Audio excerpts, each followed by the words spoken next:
Conquering Mom Scrapmore with Brenda. I'm Brenda. It's Free Pattern Friday. Yay! Free Pattern Friday. Today we're bringing you a quilt block I call hockey pucks. Just because it's fun. And it's very Canadian. I mean, we just watched the Oilers lose the Stanley Cup, and we're very sad for the Oilers, the Edmonton Oilers, because Edmonton's my hometown. But at the same time, it's gone off to another one. Maybe next year, guys. It'll be great.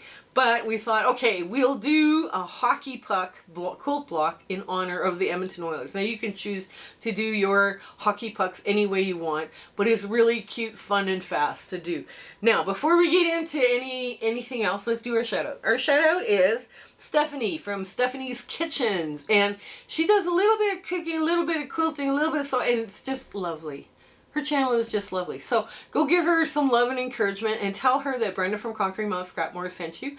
It's a lot of fun watching other people's channels grow. It really is. Now, let's get into all her YouTube channel is going to be the show notes below. It's important you get into that show notes because you'll have all the cutting instructions and all the other things that are going on right now. For instance, So Yeah, out of Las Vegas, is running a community charity drive for the homeless people in Alaska. You guys, if you're able to participate in that, please do. The people that participated, that I knew participated last year, had a blast making quilts for the homeless people in Alaska. And the So Yeah people were just amazing with it. So you guys got to go check that out and go get information from them. Right? Because I'm only telling you when it's running, right? We also have started the community round robin. And that community round robin is Kelly from Kelly's Quilts and Cruises, Future Cat from New Zealand, and Michelle from Bits and Pieces. So you have to go between our 4 channels to get all the patterns. Now, I do understand that Michelle from Bits and Pieces might be hosting the pattern in full once the community round robin is done. You make either 3 blocks for a couch throw or 4 blocks for a queen size quilt. Those blocks are stunning. And I had so much fun fussy cutting, and we're blaming all the fussy cutting on Future Cat. No, just kidding. They brought that to the table, and everybody just hopped on it. It was wonderful. We had such a blast doing it. Now, the birdhouse dropped on my YouTube channel, and we saw them already in our Facebook group. Some of those are adorable. Oh my god, they got bird prints, they got all sorts of other things going on. It's great. So that's the other thing that's in the show notes, our Facebook group. It's warm, it's welcoming. We're having a lot of fun. We do fabric scrap exchanges.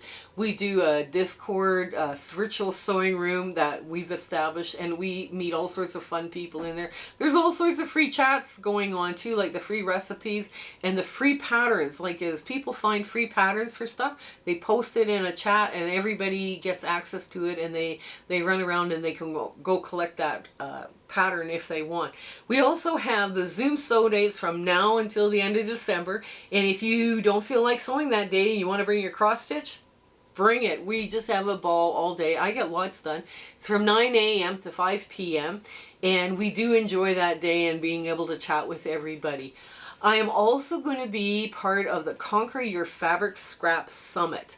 Now, Nicky from the Ruffled Purse, new mouth, just installed the other day. She invited me to come along with her group, and there's some amazing teachers. Now, that's a free event if you're watching from August 15th to August 18th. You have to pay money if you need it to be able to watch it longer. You have to pay money for it, but it is a free event from August 15th to August 18th.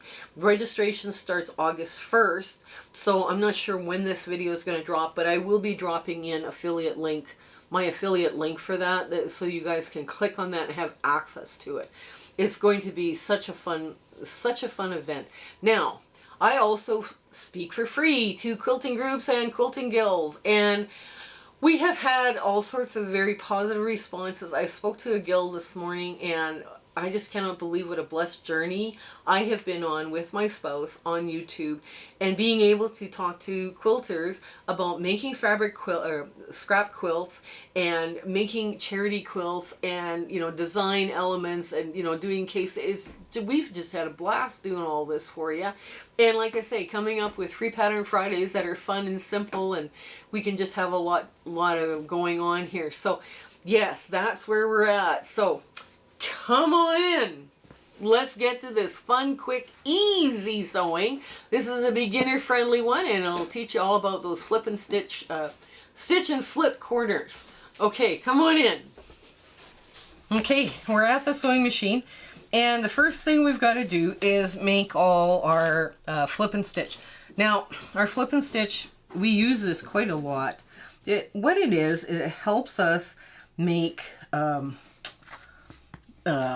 squares look different, right? Like instead of having really complex piecing, right, we can just do like a flip and stitch and it work out okay. Now we have all four sides of these to do because we're supposed to make them roundish. And I know you're like, wow, really? There's all of them? And of course I picked the white on white that you can make these any color you wanted. I decided we were gonna do this and put maybe an Oilers thing on the bottom, or not sure what we're gonna do with it yet, but I for the charity, to put it in a charity quilt that's staying in Alberta, people will get its Oilers insignia. But if you're not into hockey, that means nothing to you, right? Which I am not into hockey, but I know people that are. So they would appreciate this kind of thing. So you're going to take this, you're going to line it up with the good side down. And then you're going to run from corner to corner.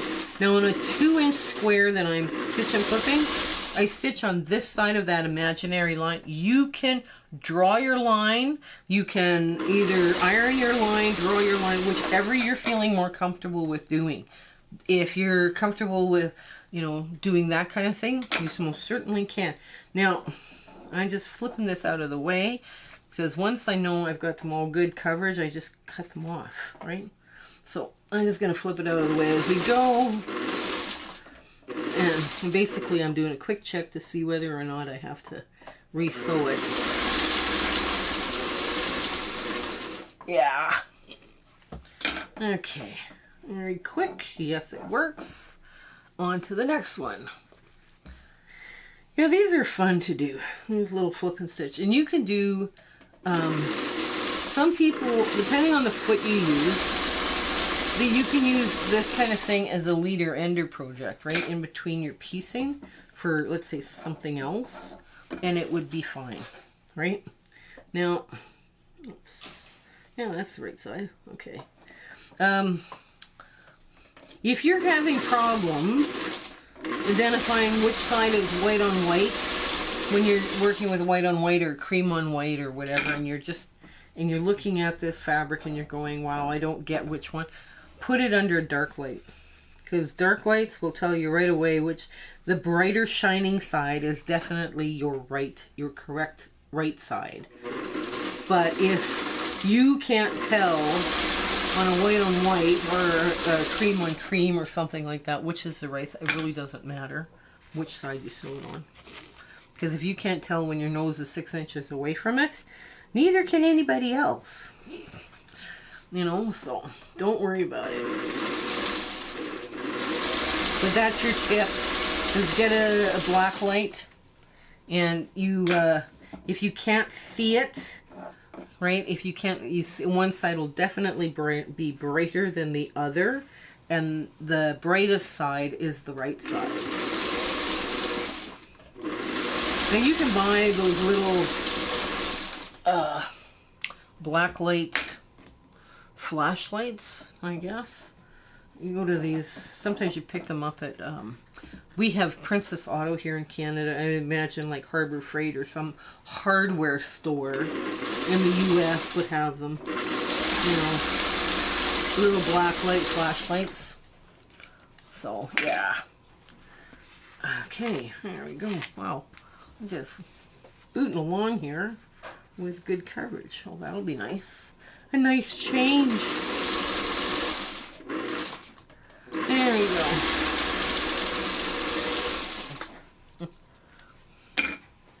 When I do these on squares, I usually end up with something that I've got to redo. So basically you're making an octagon, right, out of these blocks. Because it's a 4.5-inch block. And you're only putting a 2-inch square, so essentially you're making an octagon out of the block to give it a more rounded shape. But, and there we go. Get it nicely lined up. Okay.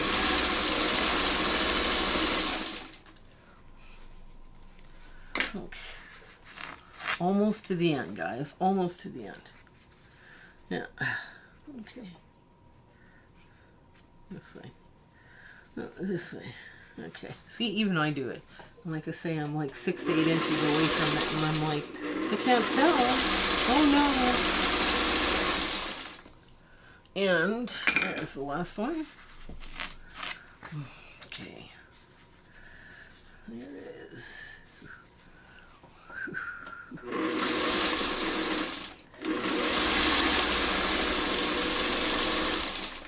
Now the cutoffs from 2-inch squares, I do not keep.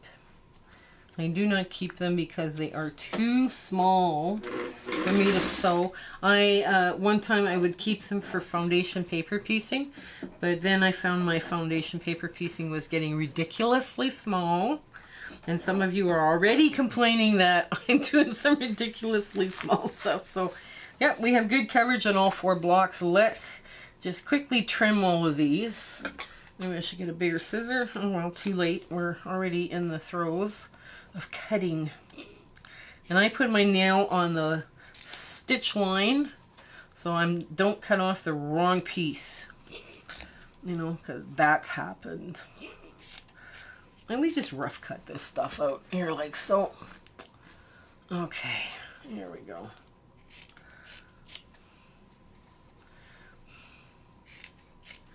Oh, wow.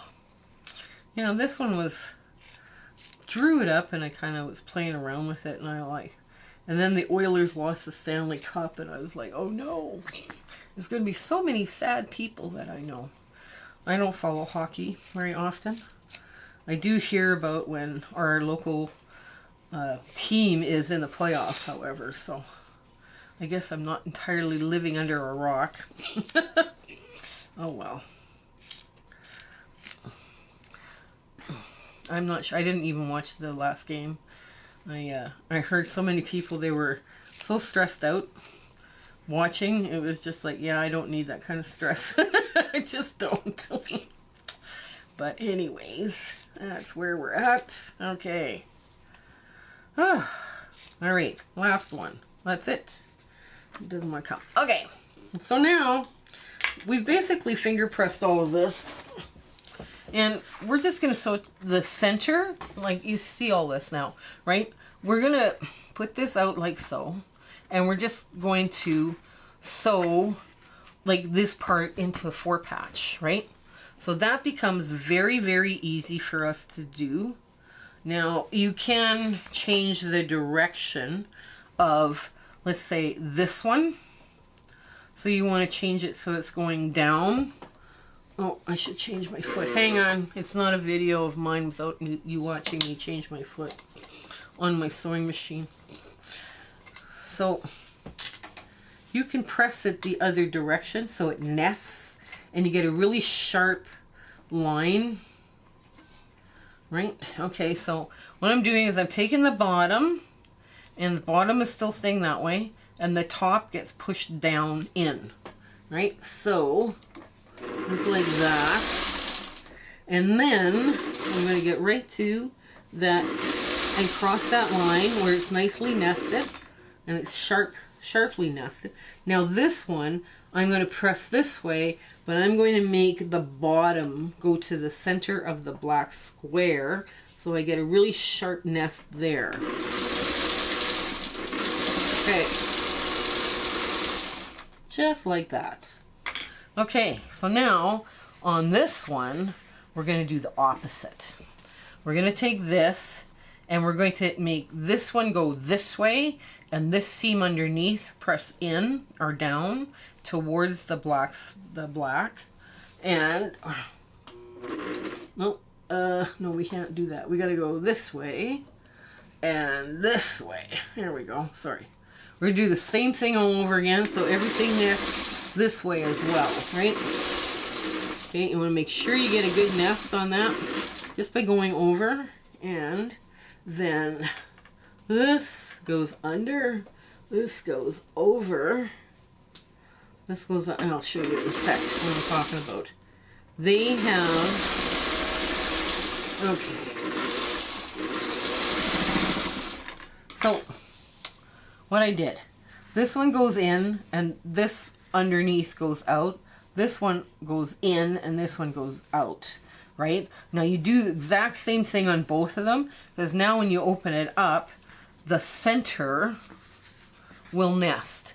These will nest. Like, this one's going down, and this one's going up, and this one's going down, and that one's going up. So now your centers are going to nest, and you just have to figure out what you're doing now on the edges. So here, let me get this going. And we want a nice sharp nest. So this one's going this way. And you can feel with your fingers whether your point is nested or not. And it's kind of because it's, just because it's all black doesn't mean you don't want those sharp points in the center. Okay. There we go. Now I have to figure out which way I'm going. I think I'm going to go this way.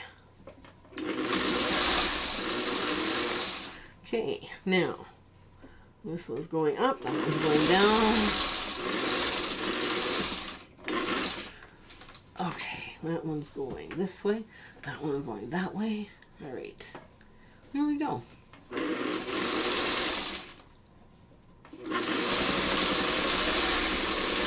There, now. Okay, I'm going to show you this before we go on any further here. Hang on. So what I did is I took this, and I'm going to see if I can't get...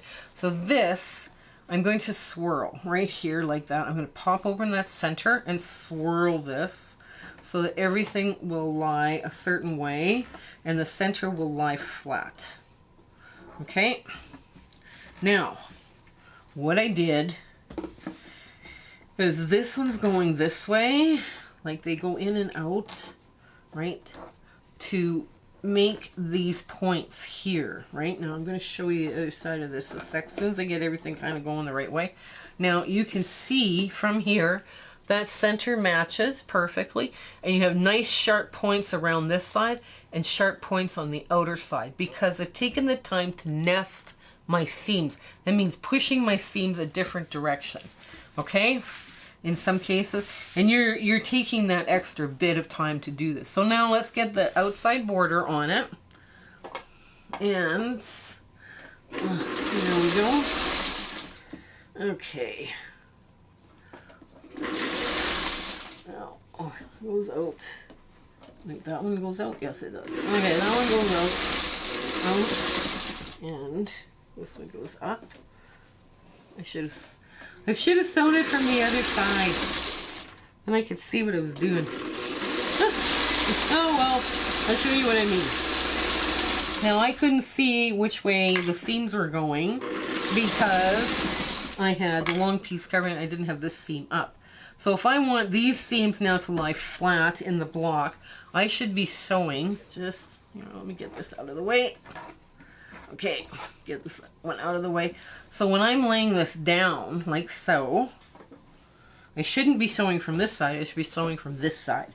And that way I won't be twisting seams, like this seam here or this seam here, right? So that's why we want this to be perfection, right? You get nesting perfection, you might as well show it off, right? So, okay, just like that. Okay, this one goes down, this one goes perfect, yes, there it is, and there we go. And we're going to do the other border bits. Now, some of you already figured out I'm doing border bits around my blocks so that they all end up at, 12.5. And it's because it makes it easier for me to sew together orphan blocks to make charity quilts. So I'm just going to go like this, and I'm going to sew from this direction because it made my life easier and it wasn't guessing as to which way the seam was going. I'm lining it up, Now I pressed everything from these blocks to go out like that. So this one's gonna go like this. And there we go. Just like so. Just like so. That's going down. This one's going down. There we go. This one stays the way it is. Stays the way it is. There. Okay. Perfect. Okay. And the last piece gets put on. There we go. Just get that finger pressed out of the way, the right way. Nice sharp points on this block. Wow, I'm impressed. That's a good day. It's a good day when you have points like this. Okay, I'll get this out of the way because it's being awkward. Okay, got my thread in the right spot. Every time I use a thread stand now, the thread pops out and falls to the front. Oh well. Okay, now match up the bottom. So if there's any easing or whatever. Okay. And this one like that. This one's like that.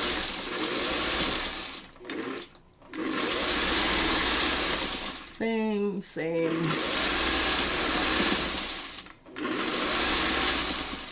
Here. Now, I'm going to take this off the machine. Now I'll give it a quick finger press, and I'm going to show you the back. And just so you understand how the pressing goes for this block. Because I don't make diagrams for pressing. And sometimes people too, they look at these diagrams and go, well, that doesn't work for me. And that may be. So, what I did was we swirled our center. And, oops, there we go, we swirled it. So everything is coming like this. No seams are twisted, no nothing, right? We swirled our center, we nested the peaks, the points that we had to nest, right? To get that really sharp front, and that's it. And now when we put on the border bits, we're just pressing out away from the block center. So let's get to our ta-da moment. So here is Hockey Pucks. This one was fast and fun. It came together. Now you don't have to use black. You could use all sorts of fun colors. You could make this look like flowers. You could do all sorts of fun things with it. You know, put a flower, put a yellow center, put a leaf or two on the block, and you would have a really cute little flower. But I'm going to stick with Hockey Pucks and maybe put Oilers or something on there for the Oiler fans I know I have in my life. So it'll end up really being really quite cute in a charity quilt. So I hope you give this one a try and you have as much fun doing this as I had coming up with it. So you take care and stay well until we see each other again. Okay, bye!